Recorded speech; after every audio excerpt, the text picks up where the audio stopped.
Muy buenos días, muy buenas tardes, buenas noches, mi estimado ingeniero. Bien, este es el grupo número 2, última tarea, último deber que nos indicó.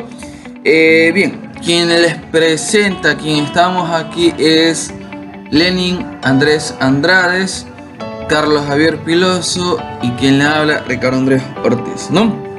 Bien, en el presente trabajo de la asignatura o de esta asignatura de hidrología 2 tiene como objetivo dimensionar un canal trapezoidal de drenaje a flujo libre, ¿no? Para ello es necesario estimar un caudal de diseño que estará en función de la precipitación efectiva y del caudal unitario. Deberá ser dimensionado en base a los siguientes datos iniciales de diseño, ¿no? Vamos a lo siguiente. Primero, el área aportante total de la cuenca, que es de 25 kilómetros cuadrados. La longitud del cauce principal, que es de 8 kilómetros. La diferencia de altura desde el punto más alto del río hacia el punto de diseño, que es de 400 metros. El tiempo de retardo de 2 horas. El valor de la curva, que es correspondiente a 85. Y como último, el dato inicial, se cuenta con una distribución de precipitaciones correspondiente a la estación del proyecto y una estación de base. Bien, para complementar los datos faltantes en los registros de la precipitación pluvial reportados por la estación del proyecto de la cuenca, se realizó un análisis de promedio con una estación base cercana. El método de los promedios consiste en eliminar los datos faltantes de la precipitación tanto en la estación base como en la estación proyecto, obteniendo así una nueva tabla con valores completos. En esta tabla se distribuirán los valores de precipitaciones como X y Y. En ambas estaciones, después se calculará la media aritmética de las columnas de datos y se obtendrá un factor por medio de la fórmula, que es la división de la media de la columna Y y sobre la columna X, ¿no? Este factor deberá ser multiplicado por cada uno de los valores de la estación base que están a la izquierda de los datos faltantes, y así obtendremos todas las precipitaciones de esta estación de proyecto. Como método para calcular la precipitación se usará la función probabilidad tipo 1 o Goldberg. Para ello es importante calcular la desviación estándar y la media aritmética de las precipitaciones en la estación proyecto donde se llenaron los datos, ¿no? Bien, en la siguiente tabla podemos apreciar los datos correspondientes y el cálculo simplificado de dos columnas cuyas sumatorias nos ayudarán a calcular la desviación estándar y la media. Ahora vamos aplicando la fórmula ya conocida y reemplazando la sumatoria de las nuevas columnas, obteniendo los siguientes valores. Para continuar con el cálculo es necesario proponer un periodo de retorno.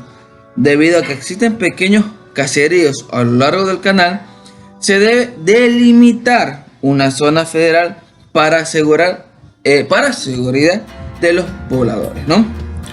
Por ello, se asumirá en un periodo de retorno de 20 años en función de la siguiente tabla recomendada, un valor TR mayor a 10, utilizando la fórmula de probabilidad tipo 1 o Goldberg, donde la desviación estándar es representada por una variable S y la media aritmética por X. Obtenemos un valor de precipitación correspondiente. Ya con este valor de precipitación y aplicando el método de las acreciones, podemos continuar con el cálculo de la precipitación efectiva. Al tener un número de curva, ya sabemos que Cn es igual a 85, podemos calcular el potencial máximo de infiltración, seguido por la infiltración inicial. Y con la fórmula correspondiente a la precipitación efectiva, se debe determinar el tiempo de concentración. Para ello utilizaremos la fórmula de Kirkpatrick, que es esta función de la longitud y la diferencia de altura del cauce principal. Por lo tanto, el tiempo que tarda en llegar el flujo determinado desde un punto más alto del cauce hacia el punto de proyecto será de 62,459 minutos, o en horas, que sería 1.04. A continuación, ya que se tiene un tiempo retardado de 2 horas, se puede calcular el tiempo al pico en horas, cuyo valor será de 2.069 horas. Con los valores de área y el tiempo pico en horas, se puede determinar el caudal unitario. Esto será 25,133 metros cúbicos sobre segundo por centímetro. Finalmente, para obtener nuestro caudal de diseño, debemos tener la precipitación efectiva en centímetros y multiplicarla por el caudal unitario, que esto nos dará un valor con el cual podemos dimensionar el canal. Una vez ya el diseño del canal transposicional, se utilizará la fórmula de Manning, donde se dispondrá de una base y se interpolará a una altura que no sea mayor a 4 metros hasta obtener el valor del caudal de diseño. Para aplicar la fórmula de Manning, una variable muy importante a considerar es que el coeficiente de rugosidad es, en nuestro caso de estudio, se tiene un tipo de cauce a la salida de la cuenca de meandros con algunas piedras y pasto. Con ayuda de una tabla de libro de canales abiertos de 20 show, se recomienda utilizar el valor de n, que es igual a 0,05, para cumplir con el requerimiento. Como se tiene taludes con suelos limos arcillosos, es recomendable aplicar una pendiente Z de 1,25 con el fin de evitar deslizamiento. Se considerará una pendiente del canal a la salida de la cuenca de S como pendiente igual a 0.003. Ya con estos datos procederemos a calcular las dimensiones del canal, donde la base dispuesta y la altura interpolada, que cumplirá con el estándar menor a 4 menos y el caudal de diseño. Finalmente, como conclusiones, se puede destacar lo siguiente. 1. Para el diseño de una obra hidráulica es necesario tener una base de datos numerosa para tener mayor fiabilidad en las deducciones.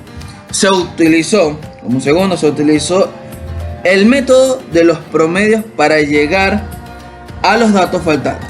Registro de precipitación pluvial de la estación proyecto, ya que la serie de datos no era muy extensa y la fiabilidad de este método es buena. Como tercero, el periodo de diseño de 20 años se lo consideró, ya que al existir caseríos cerca del canal se debía dimensionar a una obra hidráulica segura que evitara desbordamientos que afectaran a los pobladores. Como cuarto, la función de probabilidad tipo 1 o Gombel fue considerada, ya que nos ofrece valores aceptados de intensidad máxima de precipitación para ciertos periodos de retorno establecidos, por lo que podemos decirse que su aplicación en el diseño de estructuras hidráulicas es bastante aceptable en estos casos. Como quinta, pues vemos que los taludes asumidos de 1,25 se lo propuso con el fin de evitar deslizamientos del suelo arcilloso. Y como sexto y último, es muy importante la aplicación del número de Manning, ya que es una de las fórmulas de expresar la cantidad de resistencia al movimiento de agua naturales o artificiales, ¿no? De mi parte, quedo muy agradecido por la atención brindada, y hacia mis compañeros, pues muchísimas gracias.